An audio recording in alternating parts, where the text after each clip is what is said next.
All right, future CPAs, welcome to day one of the 5-day Pass the CPA exam challenge.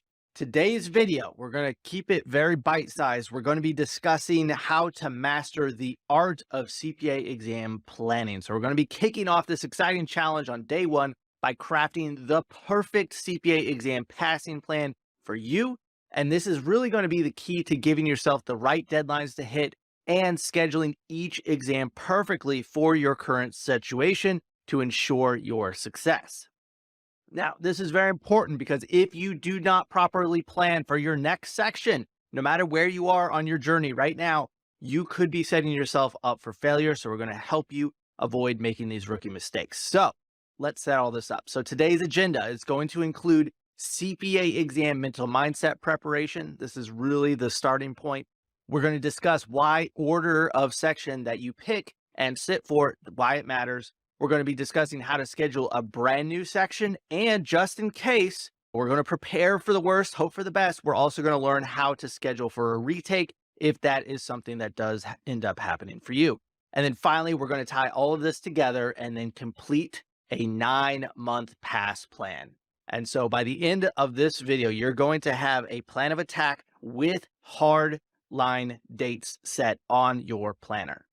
All right. So before we get started, for all those folks who don't know who I am, here's a quick 30-second rundown.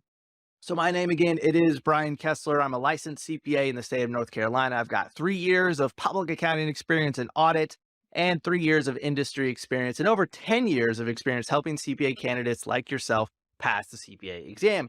Now, if I had to guess, you've probably received emails from companies like UWorld Roger CPA or Wiley CPA about my mentorship and coaching services and how I help their students pass. And also, I couldn't forget the most important people in my life, my wonderful family here on the slide. And they ultimately are the reason that I became a CPA. And so just think of this 5-day challenge as my way of giving back to the accounting industry that's really done so much for my career. So I'm going to be honest with you. So I struggled to pass the CPA exam, and it was because I really didn't have a plan and I had almost zero motivation to get this thing done. So I just assumed the CPA exam was going to come naturally, like finding a job and passing college was for me. But the reality was I lost my first job because I hadn't passed the CPA exam. And it was back during the Great Recession back in 2009. And with the bad economy, my firm laid off 20% of its workforce. And by me not having my CPA, it really made me an easy no-brainer target to be part of that 20%. So at this point, I was at a very crucial crossroads in my career. So I'd lost my first job, hadn't passed any sections of the CPA exam. So was I going to change everything about my life, or was I going to give up on accounting and move into my parents' basement and become a lazy bum? That was really where I was left. So thank goodness I decided to try and figure out this beast of an exam. So like everyone who is desperate to pass, I started doing research and interrogating my CPA exam buddies who had passed on their first try. And I really tried to discover the truth to my biggest question. What the heck was I doing wrong? And why were all my friends passing, but not me? Is it because they're smarter than me? Is it because they study more than me? Is it because they use the most expensive CPA review course? And you might be surprised, but after dozens of hours of research and conversations, I discovered the truth that smart CPA candidates, they pass because they take the time to figure out how they learn best and create a personalized study system that maximizes their motivation, their time, their learning strengths, and then they work hard to leverage their relationships to keep them going no matter what happens. And so it didn't seem to matter what CPA study materials they used, and it had everything to do with how they used the tools that they had, and then how they leveraged their CPA exam support system. And it's definitely not by following the legacy big box CPA review courses, one size fits all study and pray method, as I call it. It's really just going into this process and shooting in the dark and hoping that you're doing everything correct. And ultimately, that study and pray method is what led to me failing multiple times in a row. So we're all about avoiding that. So once I determined all this out, I started obsessing. So I researched more, learned what experts were saying about what's called the curve of forgetting and how I should personally be studying. And really, I took the best of what I learned from everybody and implemented, tweaked, tested, and put together my own personalized CPA exam study system that was based on how I learned best. So I pretty much transformed into a mad CPA exam scientist. So I was documenting everything as I went because I really didn't want to screw this up since my career, heck, my life depended on it. Now, was it a perfect process? And were there setbacks and mistakes? Absolutely. And I'll tell you about one of my big freaking CPA exam planning mistakes later on that cost me a bunch of money and a ton of time. But guess what? Success started to happen after I came up with my own personalized plan of attack for this process. So fast forward a couple months, I passed 2 sections of the CPA exam while I was unemployed, thanks to my new study system. I actually met my wife during this time, and it was a funny story. So I was a failed CPA candidate, unemployed, and literally the first question that my wife, who she's in the medical field and doesn't know much about accounting, she asked me on our first dates. She was like, "So Brian, what exactly do you do for a living? What does an accountant do?" And then I had to reveal the honest truth about my current situation, that I had failed the CPA exam and lost my job and was 2 months away from not being able to afford rent. And that I could totally understand if she just walked away right then and there. But fun fact, it didn't phase her. She saw the determination in my eyes. And yes, I know what you're thinking. I was definitely the gold digger in our relationship. And you wouldn't be wrong. All right, so let's get back on track. So thankfully, I had a good enough network that I was able to find a new job after 2 months of being unemployed. I could finally afford to pay for dinner dates. And then a miracle happened. I passed the CPA exam a few short months later after transitioning into a full-time job. And then again, that was a whole nother process. So I had to tweak my study system to account for working full-time, totally different beast. And that was that. My life was changed forever. And so what happened after I passed? And what can you look forward to after you pass? As I mentioned previously, I was able to find a recession-proof job while I was unemployed, and it was pretty dead end and paid peanuts. Now, armed with my CPA, I was ready to get back into the game. So I jumped back to the big four at PwC and Assurance, and within 2 years, moved back into industry, working for City Mortgage, making the big bucks, which was actually a 63% increase in my annual salary before bonuses within just 2 years and a couple months, give or take, of passing the CPA exam.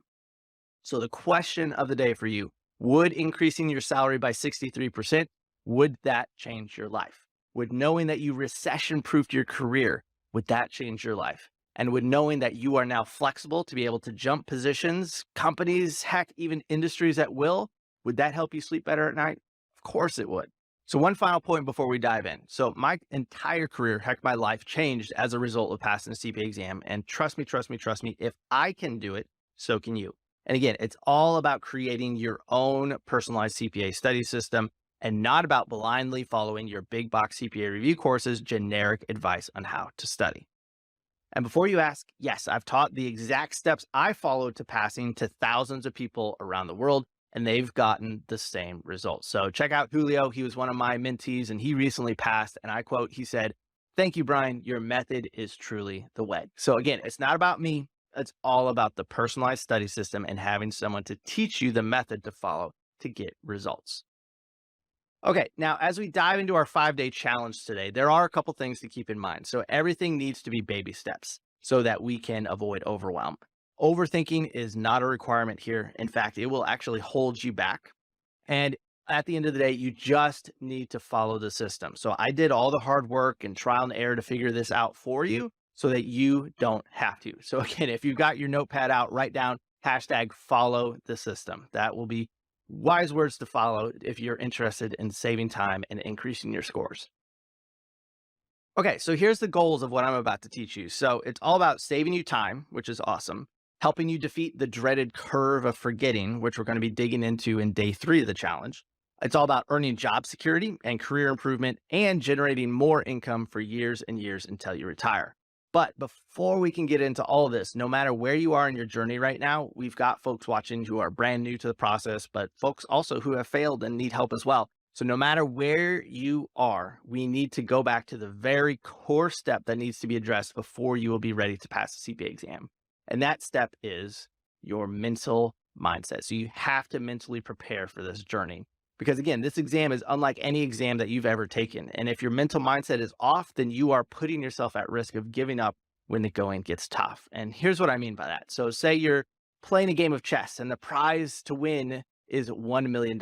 And that's actually, fun fact, the average additional income a CPA versus a non-CPA earns over a career.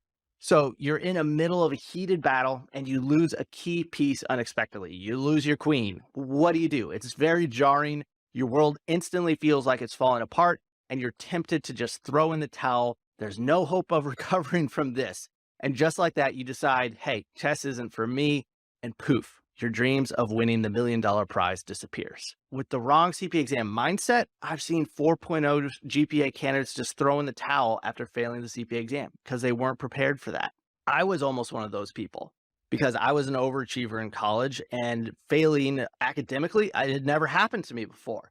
And so when I failed, I just assumed failure meant that I wasn't worthy of being a CPA, when the opposite is actually true. So overcoming failure is a core virtue that CPAs must have. And that's one of the things you're being tested on.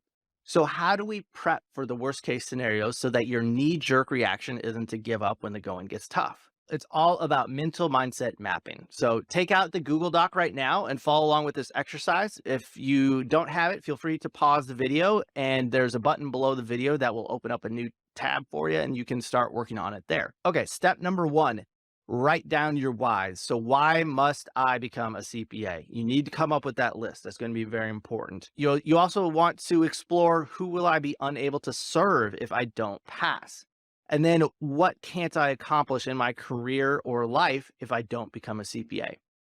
So again, becoming a CPA is going to fast pass your career. It can fast pass you in getting onto committees, to organizations, a million different things. So again, what are ultimately your goals? And you want to write those down and keep them close to you. So step 2, write down the worst case scenario plans. So just like in chess, you need to always be one step ahead when the worst happens. So again, write down what you will do if you fail a section of the CPA exam, just to be prepared just in case. So again, you need to prepare for the worst case scenario, but always hope for the best. Because when you're prepared for worst case, then it's not full on panic. You're going to have a step-by-step plan that you can follow. And then step 3, write down the best case scenario plans as well. So say you pass a section, how do you avoid getting cocky or lazy the next time around? So again, write down your plan for what you will do when you pass your next section to keep yourself grounded. So this was a rookie mistake that I made. I got super excited. I passed 2 sections in a row, and then I jumped into audit, and then I got lazy. And I started taking shortcuts because I was like, audit was my major. I'll be fine. I don't have to work nearly as hard. What do you know? I failed.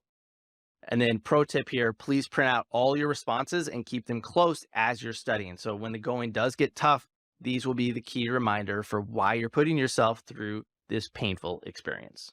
Okay, so once you are mentally prepped and locked in on becoming a CPA, now it's time to get your first exam, or maybe your second or third, wherever you are on your journey, on the calendar. And this sometimes is a mental roadblock for many candidates that I work with. They're always asking the question, which freaking section should I take first?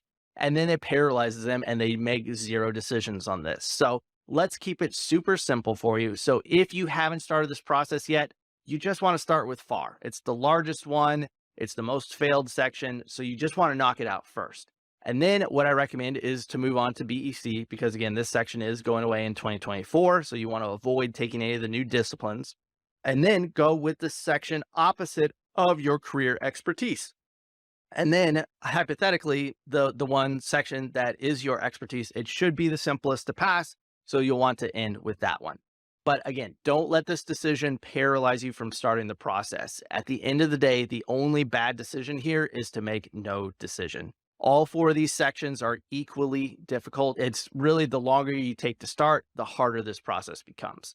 And FYI, if you are struggling with your CPA exam application or registering in your state, please sign up for a 14-day trial of Kessler CPA Review. We will be happy to assist and make the process simpler for you. So there should be links to do that below the video. Okay, so there's 2 trains of thought that you need to consider when scheduling sections. So there are brand new sections, and then there are sections that are for retakes, and they're very different for obvious reasons. So the rule of thumb here is that if you are working full-time, that you really should try to give yourself between 8 to 12 weeks per section, assuming that you can study around 15 to 20 hours per week. And for larger sections like FAR and regs, you'll want to err closer to 10 to 12 weeks total if you are working full time, 8 to 10 weeks for the learning phase or the study looping phase, as I call it, where you're going through all the material for the first time. And then you'll want to reserve around 10 to 14 days for what's called the final review phase or study funnel phase, where you're going to be tying everything together just in time for exam day. So that's just a rule of thumb for the larger sections. So for shorter sections like audit and BEC, you don't need quite as much time, but again, you're still going to want to focus around 8 to 10 weeks total for each of these exams, 6 to 8 weeks for the learning phase, 10 to 14 days again for the final review phase. And then really here's the hardest part. So on the third column here, it's really important to hit close to 15 to 20 hours of study time each week. So after coaching over 2,000 CPA candidates, I found that the higher your study intensity, plus the shorter periods of total study time, the better. So I tried spending 16 weeks on a single section, and I quickly discovered that if you draw studying out too long, then you're not going to be maximizing your short-term understanding and you will get burned out. So think of it this way. It's like an audit busy season or a tax busy season where you're under high intensity, you have a super tight deadline, you see zero way of actually accomplishing it. But then as you approach the deadline, you're going to find ways to get it done. So I highly recommend pushing yourself beyond what you think you are capable of for each section of the CPA exam, because again, shorter, high intensity, always better than long drawn out where you're risking burnout. Okay. And for the brand new candidates, don't skip this slide. It's really important to get a heads up on how to schedule a retake just in case. And obviously, if you are preparing for a retake, this is perfect timing. So for retakes, the key is to sit again as soon as possible after you find out your score. So if you wait too long, then you're just doubling up on your work because your grasp of the concepts will slip quickly. And again, it all goes back to this curve of forgetting. So the longer you haven't touched something, the more you're going to forget over time. And again, we're going to be covering that in day 3 in great detail. So stay tuned for that. But again, this is why it's crucial to be flexible when planning. So you never sign up for all 4 sections at the same time, only 1 or 2, so that if you can react quickly if the worst does happen. So what's a good rule of thumb for scheduling a retake here? So if you have recently failed a section of the CPA exam and that score was below a 50, just take a deep breath. All is not lost. You just need more time to dig into your weakest areas, and we can absolutely help you. So typically when we have a candidate who comes to us with a score lower than 50, we do recommend around 6 to 8 weeks of consistently strengthening your understanding of the concepts. So that's going to be ultimately the goal that we're going to be pushing you to focus on. And it's also important at this point to be sure to get some fresh questions so that you're not seeing the same questions over and over, because I see a lot of candidates, they just memorize answers instead of understanding the why between each of the responses. Super crucial that understand that if you score below a 50, it's not the end of the world. We'll help you dig into your weakest areas. You'll strengthen them up, and the next time around, you'll do a whole lot better. So if you've got a score between a 51 and a 74, you're so close. And typically we recommend around 4 to 6 weeks as a rule of thumb. And again, you're going to want to be consistently digging into those areas that you scored lower. And then be sure to get fresh questions as well to make sure you haven't memorized the answers instead of actually grasping them. So study time per week, again, 15 to 20 hours, high intensity. Retakes are a different beast. And if you recently sat for an exam, then you really have the advantage of retaining most of what you understood at the time that you sat the first time. So again, your goal is to spend every moment you can on identifying the areas that you don't, and then strengthening them. And we have lots of tools inside of Kessler CPA Review. So we have adaptive learning technology. We have easy to expert question filtering so that you can work your way up, and tons of fresh questions that you haven't seen before, because these questions are not used by the big box courses, which again will be perfect for helping you avoid answering questions that you've already memorized. So there is a 14-day trial below this video. So go ahead, check it out if you need some fresh questions and a fresh take on how to study for a retake. All right, so it's homework time. So less talky, more doy, right? And I found this quote from Walt Disney. And he says that the way to get started is to quit talking and begin doing, which is why I created your 9-month CPA exam path plan worksheet.